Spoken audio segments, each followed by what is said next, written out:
UP विधानसभा चुनाव में काफी वक्त बचा है। सभी राजनीतिक पार्टीज ने अपने मतदाताओं को लुभाने के प्रयास भी शुरू कर दिए। भाजपा हो, सपा हो, बसपा हो और यहां तक कि यूपी में पहली बार चुनाव लड़ने जा रहे और वैसे भी हरकत में आ गए हैं। ऐसे में 3 दशकों से यूपी की सत्ता से दूर होने वाली कांग्रेस कैसे शांत रह सकती थी? यूपी की प्रभारी बनने के बाद से प्रियंका गांधी लगातार सक्रिय हैं। जानकारी ये मिली है कि कांग्रेस अपने पुराने मुस्लिम वोटर्स को लुभाने का प्रयास करने वाली है। कांग्रेस ने मस्जिद और यूपी के मौलानाओं का सहारा लेना भी सोच लिया है।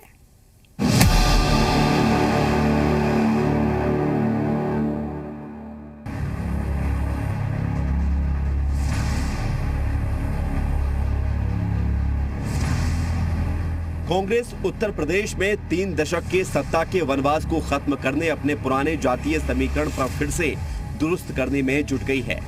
ऐसे में कांग्रेस की नजर समाजवादी पार्टी के मुस्लिम वोट बैंक पर है, जिसे अपने पाले में लाने के लिए मौलाना और मौलवियों के बाद मस्जिद का सहारा लेने जा रही है। कांग्रेस अपने 16 सूत्रीय पत्र को मुसलमानों के घर घर तक पहुँचाने के लिए शुक्रवार को जुमे की नमाज के बाद मस्जिदों के बाहर संकल्प पत्र को बांटेगी, जिसकी शुरुआत आज जुमे की नमाज के बाद से कर दी गई है।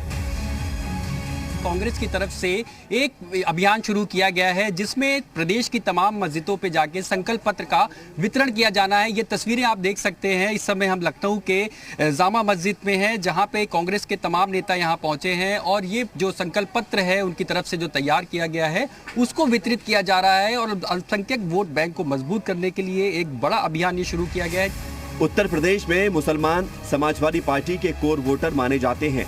यही कारण है कि कांग्रेस ने अब मुस्लिम वोटों के लिए समाजवादी पार्टी के खिलाफ खुलकर मोर्चा खोलने की तैयारी की है। 2022 के यूपी चुनाव में कांग्रेस हर वो दांव चल रही है जिससे सपा के मुस्लिम कोर वोट बैंक में सेंध लग सके। इसी रणनीति के तहत कांग्रेस ने 16 सूत्रीय संकल्प पत्र में ऐसे चुन चुनकर मुद्दों को शामिल किया है जो सपा सरकार को मुसलमानों के मामले पर कटघरे में खड़ा करने वाले हैं। इसमें जो हमारे 16 संकल्प हैं उनको जनता के बीच ले जाना और ये समझाना कि पिछले 30 साल से आपने जिसको वोट दिया है उनसे अगर आप रिपोर्ट कार्ड मांगेंगे तो आपके किसी पैमाने पे वो खरे नहीं उतरते। कांग्रेस अपने पुराने मुस्लिम वोट बैंक को वापस लेने के लिए वो सब कुछ करने की कवायद में है जिससे अखिलेश यादव की सपा को सियासी नुकसान पहुंच सके। इस रणनीति के तहत कांग्रेस का सबसे बड़ा एजेंडा है कि वो मुसलमानों के मुद्दों पर सपा को मुस्लिमों के बीच एक्सपोज करेगी और इसके लिए कांग्रेस ने संकल्प पत्र का सहारा लिया है। कांग्रेस अपना संकल्प पत्र प्रदेश की सभी 403 विधानसभा की बड़ी मस्जिदों के बाहर बांटेगी। करीब 8,432 मस्जिदों के बाहर संकल्प पत्र बांटने की तैयारी है। हर जुमे की नमाज के दिन मस्जिदों के बाहर ये संकल्प पत्र बांटे जाएंगे। कांग्रेस का ये महाअभियान आज से 15 अक्टूबर तक चलेगा। इस मिशन के जरिए कांग्रेस 25 लाख लोगों तक पहुंचने की कोशिश करेगी। कांग्रेस की इस रणनीति पर जहां सपा ने करारा वार किया है, तो वहीं बीजेपी ने भी कांग्रेस पर सवाल उठाए हैं। इसको धर्म और जाति की राजनीति करनी है वो करे।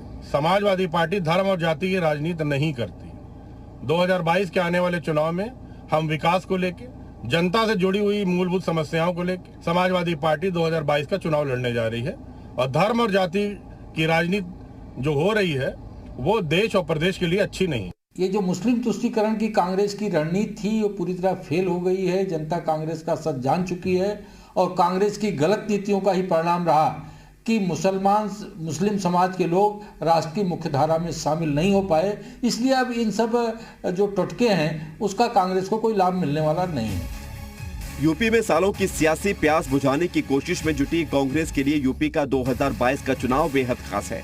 अमेठी से राहुल गांधी के लोकसभा चुनाव हारने के बाद तो यूपी में कांग्रेस रसातल में पहुंच गई है और यही वजह है कि प्रियंका गांधी यूपी में कांग्रेस की खोई विरासत को पाने की भरपूर कोशिश में जुटी हुई हैं और कांग्रेस अब अपने पुराने कोर वोटरों को साधने की इस कवायद में जुटी हुई है। यूपी में मुस्लिम वोट बड़ा फैक्टर है। यहाँ करीब 19% मुस्लिम आबादी है, जिनका असर 143 सीटों पर है। मुस्लिम वोट बैंक पर पहले कांग्रेस का कब्जा हुआ करता था, लेकिन अब यूपी के मुसलमान समाजवादी पार्टी के पाले में जाते हुए नजर आते हैं। इस बार तो ओवैसी की पार्टी भी मुस्लिम बाहुल्य वाली सीटों पर चुनाव लड़ने का प्लान बना रही है। 70 सीटों पर 20 से 30% मुस्लिम वोट हैं। तो 75 सीटों पर करीब 39 से 45% मुस्लिम वोट। कांग्रेस के संकल्प पत्र में दावा किया गया है कि यदि उनकी सरकार बनी तो एनआरसी और सीएए के खिलाफ प्रदर्शन के दौरान लगे केस को खत्म कर दिया जाएगा। इसके साथ उन तमाम दंगों का जिक्र किया गया है जो सपा के शासनकाल में हुए थे। कांग्रेस के संकल्प पत्र को लेकर लोगों की भी मिलीजुली प्रतिक्रिया देखने को मिल रही है। ये चुनावी मौसम है, चुनाव प्रक्रिया शुरू है, चुनाव की तैयारियां की जा रही हैं।